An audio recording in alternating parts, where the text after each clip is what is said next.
And you can entertain the people with a comedy, with a drama, with a horror film. That's the reason I made so many different genres too. I have a big wine cellar in Germany too. So that's one of the few things I don't save money on: good food and good wine. So if you want that investors keep investing in movies, you also need to pay for product fare.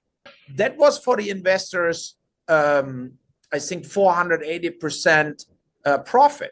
Then you ruin the film industry, because then you make productions impossible to shoot.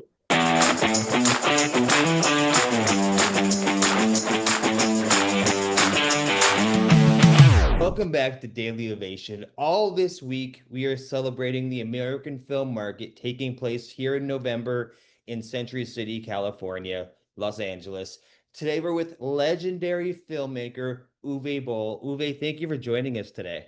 Yeah, absolutely. My pleasure. So, truth be told, you flew into LA yesterday. And my question is, you have decades of filmmaking behind you. You've worked with huge stars. When you're out and about on an airport in the city, what project of yours do your fans come up to you and talk to you about the most? Postal and Rampage. And House of the Dead. I think in the internet, House of the Dead is like the biggest in a way. Still, I even was in Hamburg at a House of the Dead screening a few weeks ago, where they sold out the movie theater with it. But like cult favorites are maybe Postal and Rampage. And why do you, obviously Postal is a huge cult favorite, but what about it do they love? Do they hate? What about those projects do they bring up the most for you? I think for me, it was like, I think in Postal, I didn't make a comedy for a long, long time. My very first movie was a comedy German Fred movie, what was a homage to Kentucky Fred movie.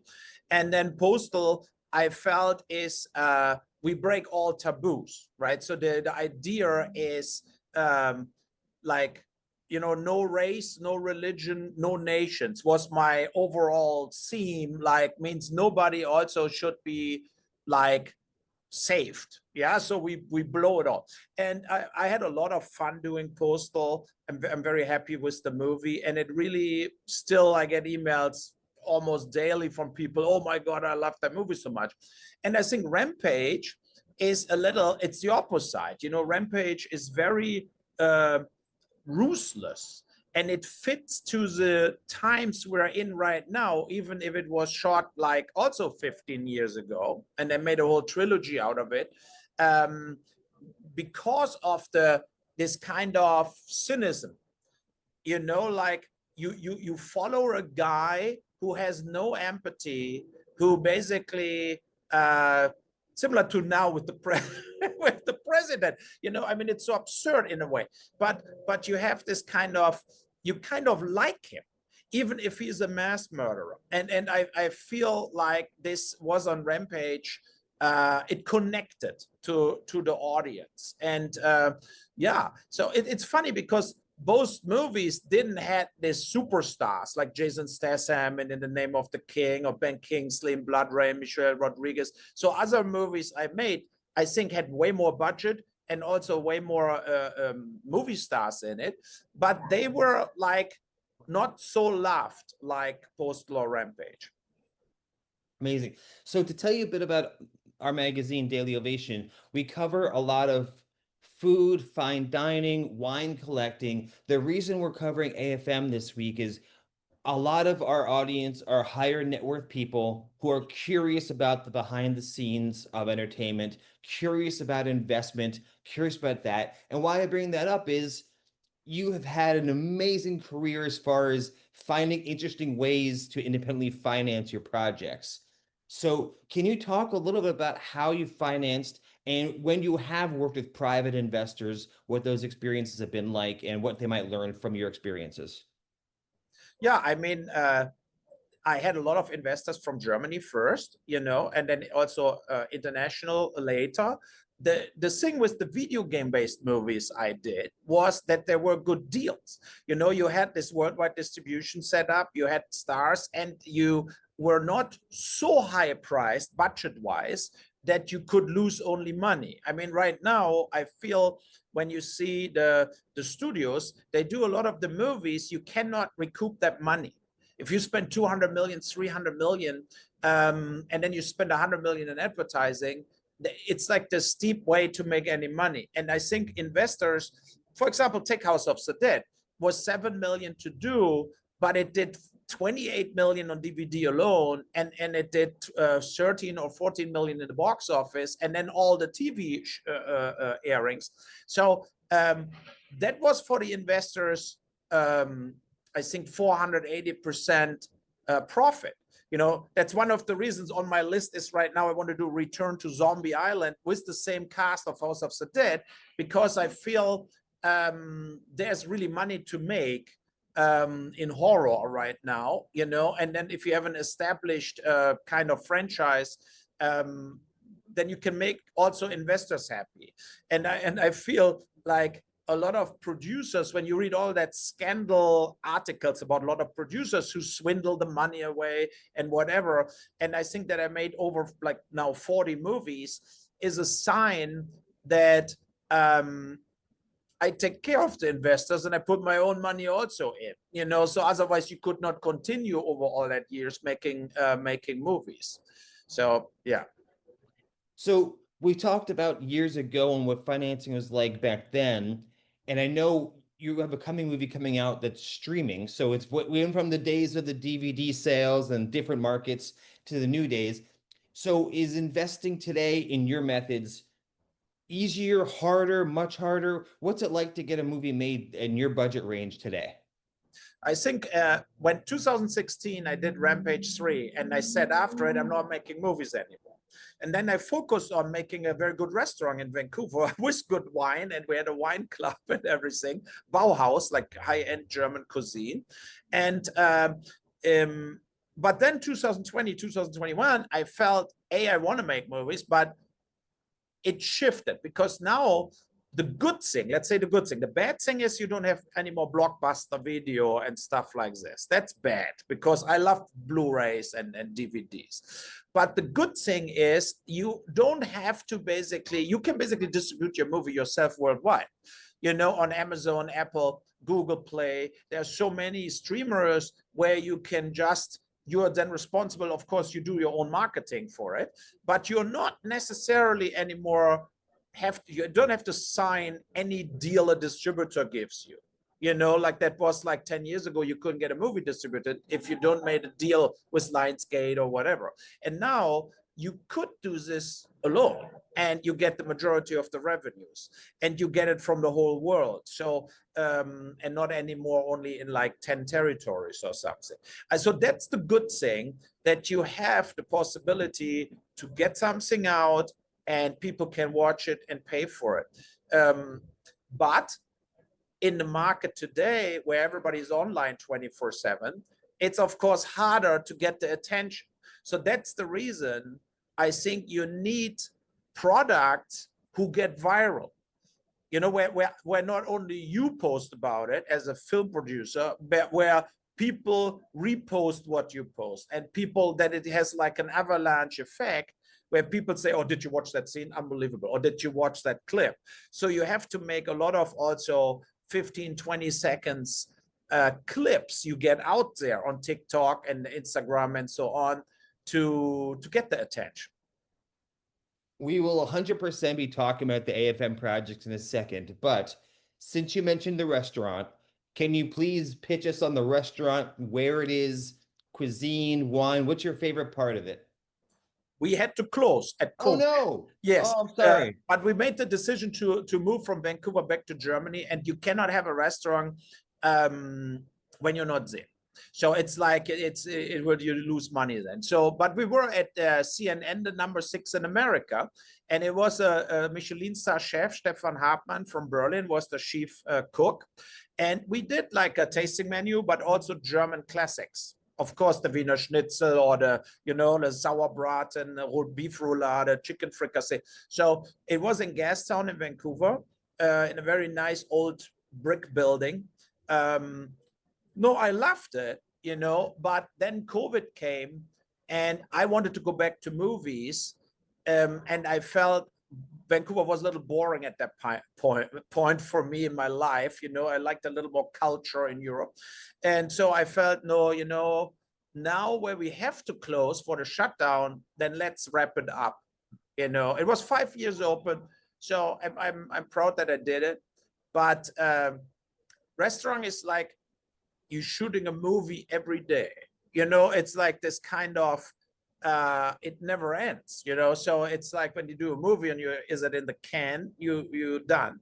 So yeah, that's about the restaurant. But I'm a big wine fan, and we had a big wine cellar with all the, also of course the French, the Mouton Rothschild and whatever, we had it all, you know. And I have a big wine cellar in Germany too. So that's one of the few things I don't save money on: good food and good wine. Well, you fit right in with our audience then. I'm glad to hear that. Yeah. My understanding is you're in town at American Film Market with 2 projects this year. One's done, it's streaming this week, I believe, and the other one is screening at the market, being sold for distribution. Is that correct for both? Yeah, so we have Run with Amanda Plummer, Bokat Apte, Ulrich Thompson, James Russo. It's a drama and an action movie, both about the migrant crisis in Europe. It plays in Italy, but is in English. And that will start on November 14th on Apple, Amazon, and Google worldwide. So, I hope people watch it who watch the interview. So on November 14th, you can watch it. And then I have the other one, what screens in 40 minutes, actually, Citizen Vigilante, what made it today on the Hollywood Reporter front page was Armie Hammer. So, and I felt it's time for him in a way to have a real comeback. He's only 39 years old. He was a big star. He got canceled a few years ago, but I think he did his time. You know, I mean, he was never sued. He was never charged with anything. And now he didn't work for 4 years. Then you feel, okay, you know, you have to also say he deserves another shot. And it's an action movie, a little like The Equalizer, John Wick, this kind of movies. And that will be screened here at the AMC.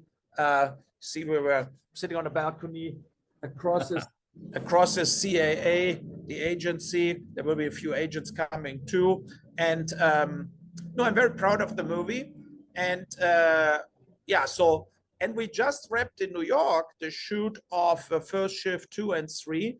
That's a thing on Paramount Plus, cop movie, comedy, buddy cop movie in New York. And it was so successful that we did 2 more parts of it. And that is in post-production right now. Do we know when we'll be seeing the project in post-production? Is that going to be early next year, middle of next year? Do we know when we'll be seeing that? From First Shift? That will take till February. Okay. Because when you shoot, when you do 2 movies, it's more material. You know, we have to edit it. I'm very happy. My editor is Manikis. He did Sin City, From Dusk Till Dawn, Mashidi. So he's a very good editor, and I have him for all my last movies: Run, Citizen Vigilante, First Shift. We work very well together. You've shot all over the world, apparently. North America, certainly Europe, maybe in Vancouver. I'm assuming North America has only gotten more expensive. In today's global world, is there a place that you're looking at where to shoot more at based on budgeting and costs? Yeah, I like Croatia. So in Croatia, we shot a Run and faked it for Italy. So we brought Italian actors, American actors, you know, but you have nice islands. They look like Italian islands. And I shot Citizen Vigilante there because the movie plays in kind of an Eastern European country. And so for Citizen Vigilante, Croatia was very good too. You have, I think I even criticized the LA situation or the New York situation, and we just shot in New York, right? I think the main problem is not the tax rebates, like the tax refunds. That's good when it's there. But I think the main problems is kind of the hurdles with the union.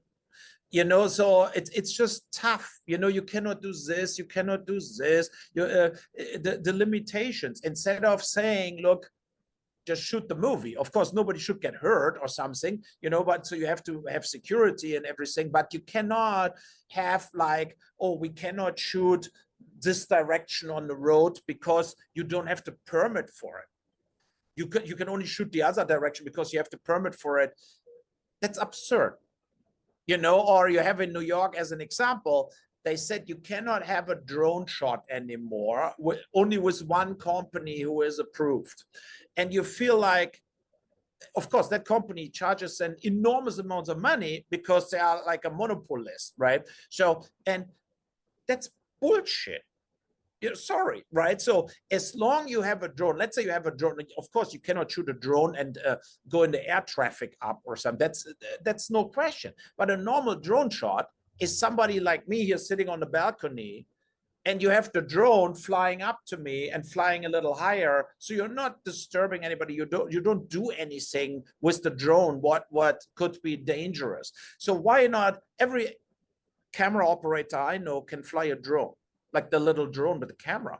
So why I should spend $2,500 for 1 5-second shot with a drone? So then that means you would not do the shot because you say it's not worth it, and that is what I mean. There are very bad long limitations you don't have in this. New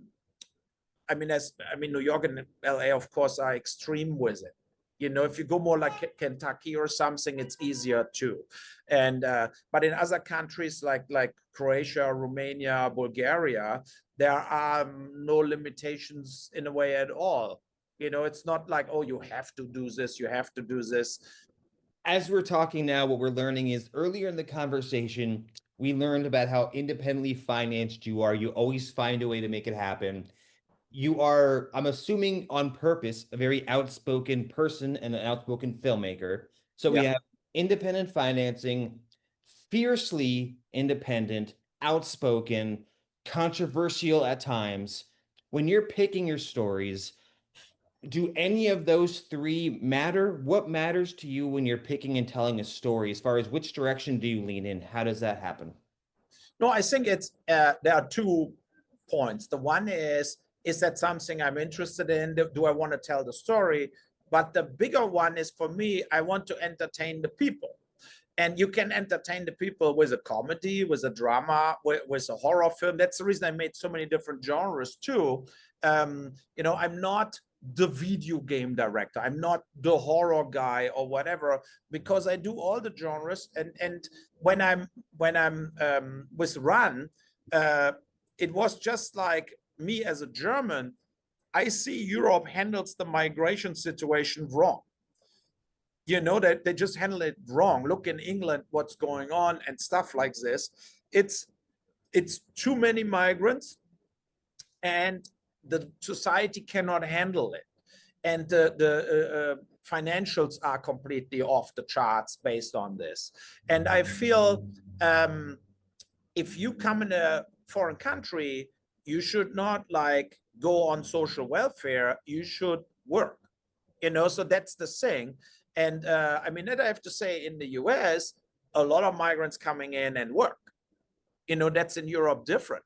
There is a lot of migrants, they just go, oh, no, you cannot work. We have to first put you like in a home, and your kids go to school and everything, and you have to stay home. And then we decide if you get asylum, or we decide you can work. And so they're for 2 years bored, and for 2 years kind of living in a different country with getting money for free. And I don't think that works. And I wanted to do a movie, what they don't do in Europe, where I show this situation in the microcosmos of a little Italian beach town who lost all their business based on the migration. Nobody wants to lay on a beach where refugee boats coming in every day. And so you lose the society, the citizens, they lose their jobs, they lose their businesses, and then they see all the migrants coming in and getting everything for free in a way, so there's hate, there's a lose-lose situation. And I feel that the right-wing parties grow in Europe so strong is only because of this. It's because it's a failure in the existing governments to handle that situation better. That makes right-wing populist parties big, and that's, I feel, is you just need to change how they handle it, and then the situation will get better political also. We're here today with legendary filmmaker Uwe Boll, decades of experience. You've seen his big movies, his small movies. He's done so much. We're celebrating the American film market. Now, the reason, Uwe, I bring up all those different movies is right now is a time where so many people are complaining about lack of work, and you seem busier than ever. So here's my question as we're wrapping up. What is something, in your opinion, what's something Hollywood is doing wrong, and what's something Hollywood is doing right? I think that, for example, Netflix has too many productions. Like, I feel it's an invasion of product. Nobody can follow it anymore. It's also not really clever to shoot movies for $100 million and don't put them in the movie theaters. Like they just getting online and then they disappear. And also, number three is definitely they work with algorithms. They're working with AI already, like judging scripts and judging, like, who's casting and whatever, what is the value of this actor. And I feel that's not movies, right? So that's like what you want to do. You want art and entertainment combined. And you need to trust your filmmakers. You need to trust your writers. And if you push everybody into ChatGPT, basically, then you will get the same product at one point. And I think that's also when I talk to especially younger podcasters too. I do a lot of podcasts with young horror fans and stuff like this. They're bored. They say that's the reason they still watch a movie like House of the Dead 20 years later, or Halloween, Friday the 13th, so originals, they still get watched because they feel there is humanity in it, and there's something different as what they're getting now on stream. And that's the problem, and I feel when you said so many people have no work, yeah, but that's also the result of both of it, like the way they handle it, and also what I said with the limitations. You cannot do this, you cannot do this. When I was young as an indie filmmaker, and I'm not talking about the big studio movies, I'm all pro unions, I'm a union member, but as an indie filmmaker, if you make a movie with almost nothing, you should have free range. If your people that want to work with you work for 20 hours, let them. Like if they say we're burning for the movie, we want to make the movie, but if you make them that you have to pay double overtime from hour 12 on or whatever, even for an independent movie, then you ruin the film industry, because then you make productions impossible to shoot. And is Hollywood doing anything right, in your opinion? I mean, there's still, in America, I think the best productions in the world overall. I think America is still leading, also with the actors and the quality of filmmaking, still leading the world. I just hope, and we will see it here at the market too, with Citizen Vigilante, for example, what deal we will get for it, that there's still a good opening and a spot for films that are not like paid by Netflix, paid by Amazon, that they get acquired for good money, and that they should pay a little more money to independent filmmakers for their products, because they spend so much money for their own productions. That's the balance is off. They're shooting TV series for $100 million for 8 episodes. And when they acquire something, they pay you $500,000. That's too big of a difference, right? They should pay a little fairer to productions made for the independently, or with investors, right? So if you want that investors keep investing in movies, you also need to pay for product fare. Well, I know we're out of time, but I want to say thank you. I hope there's a chance to speak again in the future. I'm a fan of your personality. I love it. We're finishing up with Uwe Boll here at the American Film Market. Right now, he has Run Out starring Amanda Plummer this week, and he's screening Citizen Vigilante with Armie Hammer now at the festival. So once again, Uwe Boll, thank you so much for your time. Thanks so much. Bye. Bye.